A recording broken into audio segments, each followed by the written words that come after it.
Hello, welcome back to our channel friends. मैं आप सबका अपने चैनल स्टॉक्स फॉर लाइफ पे बहुत स्वागत करता हूं। Welcome to STFL family. DFL members, कभी मार्केट में गिरावट होती है तो इस तरह का वीडियो का इंपॉर्टेंस बहुत बन जाता है।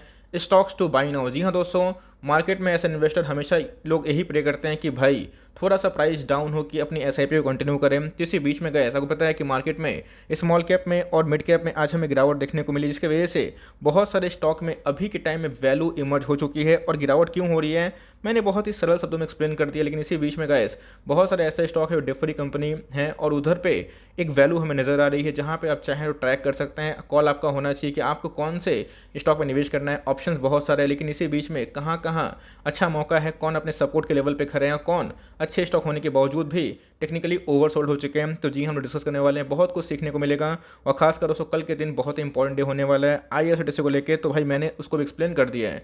Now without delaying any for time, let's begin. एस्टल की बात की जाए, ऊँट आया पहाड़ के नीचे। एस्टल पॉलिटेक्निक दोस्तों पहले इनका नाम था, अभी की बात की जाए तो एस्टल लिमिटेड नाम देखने को मिलता है। ये और प्रिंस पाइप दोनों ही शानदार कंपनी है। ये अगर आप सुप्रीम को होल्ड करते हैं, फिनोलेक्स को होल्ड करते हैं तो वो भी शानदार कंपनी है।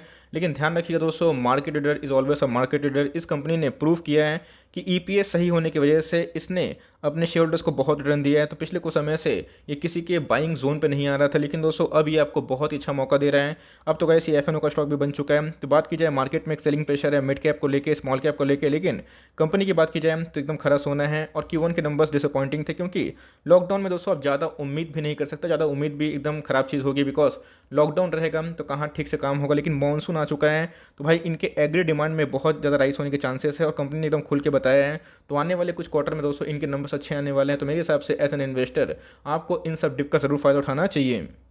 पिछले कुछ समय से किसी को घुसने का मौका नहीं मिल रहा था, अब मौका मिल रहा है तो लोग फियर कर रहे हैं कि भाई और गिरेगा। हो सकता है गिरावट हो जाए, लेकिन दोस्तों आप मार्केट में थोड़ी ना एक दिन के लिए आए हैं और रातों रात किसी के फंडामेंटल चेंज नहीं हो जाते हैं। ये सेंटिमेंट का खेल है, जो आज नहीं तो कल फिर से रिकवर होगा। तो मेरे हिसाब से गाइस एस्ट्रल बॉलिंजर बैंड के एकदम निचले लेवल पर ट्रेड करता हुआ दिखाई पड़ रहा है और अपने ऑल टाइम हाई से 15% के आसपास डिस्काउंट रेट में अवेलेबल है। तो हो सकता है कि गिरावट और संभव हो जाए, बिकॉज अगर आप देखें मनी फ्लो इंडेक्स की बात की जाए तो 60 के आसपास है, और इसके पहले ये बहुत ही ओवरबॉट था। RSI भी दोस्तों 40 के आसपास जा चुका है।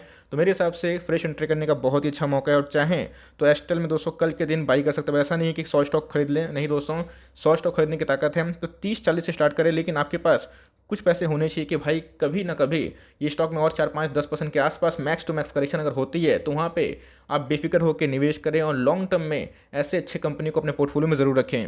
दूसरी कंपनी का नाम क्या है? Apple India limited. दोस्तों एफल की बात की जाए, आपको पता है कि मैंने बहुत बार कवर किया है, लेकिन आज मिड कैप कैटेगरी होने के बावजूद भी इसमें दोस्तों उतनी गिरावट देखने को नहीं मिल रही है। बहुत लोग इसको स्मॉल कैप भी कंसिडर करते हैं, बहुत लोग मिड कैप भी कंसिडर करते हैं। 10,000 ऊपर के जो आसपास की मार्केट कैप होती है उसके ऊपर तो जनरली लोग उसको मिड कैप कंसिडर करते हैं, बहुत जगह पे स्मॉल कैप भी होता है। लेकिन दोस्तों एफल इंडिया की बात की जाए तो इनके रोबस्ट Q1 के नंबर्स के बाद शेर खान की बात की जाए टारगेट को 6,000 के आसपास कर दिया गया है।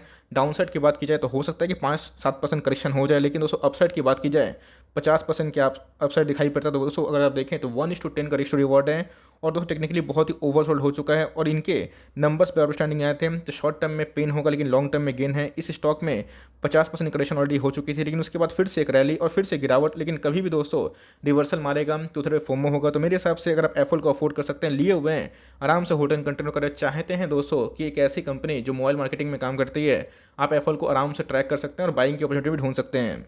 भागेगा, ये भी भागेगा, वक्त दीजिए। बात की जाए दोस्तों एफएल को लेके बहुत सारे अभी ब्रोकर्स की टिप्पणी आना बाकी है। शेर खान ने तो अपना जो नज़रिया साफ कर दिया है और इनके नंबर्स बहुत अच्छे थे, अपीलिंग थे। मेरे हिसाब से स्टॉक में ऐसा कोई रन देखने को नहीं मिल रहा है, और चाहें दोस्तों तो आराम से इसमें बाइंग इनिशिएट कर सकता है। मेक श्योर कि कभी भी गिरावट अगर होती है थोड़ी मोरी, उससे पैनिक ना करे, बिकॉज कंपनी के अंदर बहुत ज़्यादा ग्रोथ दिखाई पड़ रहा है और कंपनी का जो रिजर्व है अभी के टाइम में सबसे हाईएस्ट देखने को मिल रहा है। और कंपनी ने हाईएस्ट क्वार्टरली रेवेन्यू पोस्ट किए हैं, तो अपने में शानदार बात है। जैम के एक्विजिशन के बाद इसमें और तेजी आने की उम्मीद है। टेक्निकली अगर आप देखें तो स्टॉक ओवर सोल्ड हो चुका है।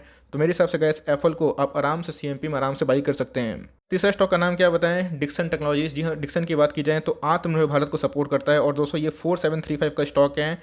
ज़्यादा डिस्काउंट मैं उम्मीद नहीं कर रहा हूँ, क्योंकि बात की जाए एफल की, डिक्सन की, इंडिया मार्ट की, तो सब हाई पी वाले स्टॉक है, इसमें कोई भी दो राय नहीं है। लेकिन मैंने क्या बताया, ग्रोथ होनी चाहिए। आपको पता है कि MOU भी साइन कर चुकी है एक कंपनी से, जो दोस्तों आने वाले कल में जितने भी रेफ्रिजरेटर हो गए, AC हो गए, उनके चिप्स को डिज़ाइन करेगी। तो जी हाँ दोस्तों, ये बहुत ही अच्छा मैं बोलूँगा कि मौका है जहाँ पे आप ऐसे स्टॉक को एड ऑन डिप्स कर सकते हैं। बिकॉज अगर आप स्टॉक के प्राइस पे देखें ध्यान, तो 4200 के आसपास दिखाई पड़ रहा है, जहाँ दोस्तों इनका ऑल टाइम हाई कितने हैं 4735। तो ऑलरेडी गाइस स्टॉक आपको 12% डिस्काउंट मिल रहा है। मेरे हिसाब से डिक्सन दोस्तों बहुत ही शानदार कंपनी है। इसके पहले इसका प्राइस 20 के आसपास था, स्प्लिट के बाद बहुत सस्ता हो चुका, और मेरे हिसाब से डिक्सन में आने वाले कल में बहुत पोटेंशियल है। अगर आप लंबा सोचेंगे तो भाई इनको भी आपको रिवॉर्ड मिल सकता है। अब देख सकते हैं डिक्सन की बात की जाए तो अपने बोलिंजर बैंड के ये भी लोअर एंड में ट्रेड करता हुआ दिखाई पड़ रहा है, और अच्छे स्टॉक को सही प्राइस में खरीदना हमारा फर्ज बनता है। टेक्निकली अगर आप देखें तो money flow index over sold जा चुका है। आरएसआई का अगर डिस्कस करें 36 का आरएसआई देखने को मिल रहा है, मतलब डाउनसाइड की पॉसिबिलिटी बहुत ही कम है, और इधर से अगर गिरावट होती है तो आपको एडिशनल बोनस मिलेगा। लेकिन दोस्तों इक्का दुक्का स्टॉक करके चाहें तो आप आराम से ऐड कर सकते हो। तो उसके बाद हमारा प्यारा मुथूट फाइनेंस लिमिटेड पिछले कुछ समय से बेचारा बहुत पिटाई खा रहा है, लेकिन दोस्तों ये बेचारा नहीं है, आने वाले कल में आपको बहुत पैसा कमा के देगा। मुथूट फाइनेंस की बात की जाए तो गिरावट इसलिए हो रही है, मनप्पुरम फाइनेंस को मैं कवर जल्दी ही करूंगा, लेकिन मुथूट फाइनेंस की बात की जाए गोल्ड प्राइस में डिक्लाइन देखने को मिल रहा है। तो सेंटीमेंट, जी हाँ दोस्तों, सेंटीमेंट से आपको लड़ना है। क्या रातों रात फंडामेंटल चेंज होगा? बिल्कुल भी नहीं दोस्तों, स्टॉक फंडामेंटली बहुत ही शानदार है। इनका पी आप देखें तो 15 का नीचे मिलेगा। इनके एक बैड क्वार्टर की बात की जाए, मार्केट को ऐसा लगता है कि ये क्वार्टर बैड था, लेकिन मैनेजमेंट की तरफ से बहुत ही अच्छी कमेंट्री आ रही है कि Q2 और Q3 में आराम से इनके जो AUM में बढ़ेंगे, और जो ग्रोथ है वो 15% CAGR के ऊपर रहेगा। दोस्तों इसी का तो हम लोग इंतजार करते हैं कि अच्छे स्टॉक गिरे। तो भाई ये स्टॉक ज़्यादा गिरता नहीं है। अगर आप देखें 1638 का स्टॉक है, मिल आपको रहा है 1443 के आसपास। और दोस्तों अगर आप देखें तो बहुत मेजर गिरावट देखने को नहीं मिलती, लेकिन ये सब गिरावट का फायदा जरूर उठाना है, बिकॉज स्टॉक मार्केट में कभी भी करेक्शन अगर होता है तो वो बहुत ही हेल्दी माना जाता है। इधर पर अगर आप देखें तो इसकी भी धज्जियां उड़ते हुए दिखाई पड़ रही है। इसके पहले मैंने क्या बताया कि एक बुल सेंटीमेंट था, लेकिन अभी एक नेगेटिव सेंटीमेंट है, तो निकलने दीजिए। जो ट्रेडर है उसको निकलने दीजिए। आप एज एन इन्वेस्टर दोस्तों इन सब स्टॉक पे फोकस करिए, और इन सब स्टॉक पे ही निर्भर रखिए अपने पोर्टफोलियो को मजबूत बनाइए। अगर आप देखें तो मनी फ्लो इंडेक्स की बात की जाए 34 के आसपास हो चुका है, तो ऑलमोस्ट ओवर सोल्ड हो चुका है। इसके पहले स्टॉक में किसी को एंट्री का मौका नहीं मिल रहा था, लेकिन दोस्तों अभी चाहें तो आराम से इसको होल्ड एंड कंटिन्यू कर सकते हैं। आरएसआई बहुत ही वीक देखने को मिल रहा है। मुथूट फाइनेंस की बात की जाए तो एसटीएफ का सुपर टॉपिक है फॉर लॉन्ग टर्म, तो आराम से दोस्तों वैल्यू बाइंग करिए। और इन सब स्टॉक में जितनी गिरावट होता है पैनिक तो बिल्कुल ही मत करिएगा। बजाज फाइनेंस का एग्जाम्पल देख लीजिए कि 6000 5000 का स्टॉक था, 2000 पे भी आ चुका था, लेकिन आज दोस्तों फिर से 6000 के ऊपर ट्रेड करता हुआ दिखाई पड़ रहे हैं। तो वही खास बात होती है, डिप्स में बाई करेंगे तो आपके जो रिटर्न है वो दुगनी स्पीड से बढ़ेंगे। तो अगर आप इसको होल्ड करते हैं तो कंटिन्यू, पैसे कम हैं तो थोड़ा वेट एंड वॉच कर सकते हैं, लेकिन पैसे हैं तो भाई इस डिप पे आराम से फ्रेश बाई हो सकती है, और चाहते हैं तो थोड़ा थोड़ा एवरेजिंग भी आराम से कर सकते हैं। इस बात की जाए वर्लपूल ऑफ इंडिया लिमिटेड, जी हाँ दोस्तों पता है कि AC हो गए, फ्रिजेस हो गए, इसमें एक टॉप क्लास कमांडिंग कंपनी दिखाई पड़ती है। कल के दिन Q1 के नंबर्स आए थे, नंबर्स में डिसअपॉइंटमेंट था, लेकिन लॉकडाउन की वजह से सब में वही देखने को मिला, चाहे वोल्टास हो फिर कोई भी कंपनी हो। आज के दिन में हमें 4% के आसपास गिरावट देखने को मिल रही है, लेकिन दोस्तों फिर भी ये 2000 के सपोर्ट के नीचे नहीं गया था, फिर रिकवरी देखने को मिल रही है। और दोस्तों ये स्टॉक 2700 का है, तो डाउन साइड की पॉसिबिलिटी की बात की जाए तो ना के बराबर है, और आपको कोविड के जो पहले का जो भाव था वही देखने को मिल रहा है। तो एज एन इन्वेस्टर दोस्तों कम से कम इसको दिवाली या फिर उसके बाद तक होल्ड करें। एक तो वर्ल्ड वाइड में दोस्तों सेमी कंडक्टर का इशू चल रहा है, जहाँ पे जितने भी इस तरह कंपनी है उसमें थोड़ा प्रॉब्लम है, लेकिन साथ ही साथ बताया कि AC की सेल्स कम होंगे तो इनको इम्पैक्ट होगा, लेकिन आने वाले कल में वो ज़रूर डिमांड रिकवरी होगी, और मुझे पक्का यकीन है कि दिवाली तक ऐसे आपको ज़रूर हरा में देखने को मिलेगा। तो एकदम लिए हुए तो होल्ड एंड कंटिन्यू करें, और चाहते हैं तो फ्रेश पोजीशन में इनिशिएट कर सकते हैं। वर्लपूल की बात की जाए तो ये भी अपने बोलिंजर बैंड के मीडियन को छोड़ी दोस्तों निचले जो लोअर बैंड है उसको ब्रीच कर चुका है, और आप देख सकते हैं कि आज के दिन में हमें एक अच्छी खासी फॉल देखने को मिली, बिकॉज इंडेक्स ही गिर रहा था। और दोस्तों टेक्निकली की बात की जाए तो काफ़ी ओवरसोल्ड हो चुका है, तो मेरे हिसाब से दोस्तों फ्रेश एंट्री आराम से की जा सकती है। देखिए आपके पास स्टॉक की चॉइसेस बहुत है, लेकिन डिपेंड आप पे करता है आपको कौन से बिजनेस से भरोसा है, किसके फाइनेंशियल्स आपको अच्छे लगते हैं। ये भी डेट फ्री कंपनी है, लिए हुए तो आराम से होल्ड एंड कंटिन्यू करें। कम से कम दोस्तों इसको 2 क्वार्टर का समय दें, उसके बाद जब रिकवरी होगी तो बहुत तेज़ होगी। तो मेरे हिसाब से गाइस वर्लपूल भी इसमें बहुत ही अच्छा कंटेंटरशिप निभाता है।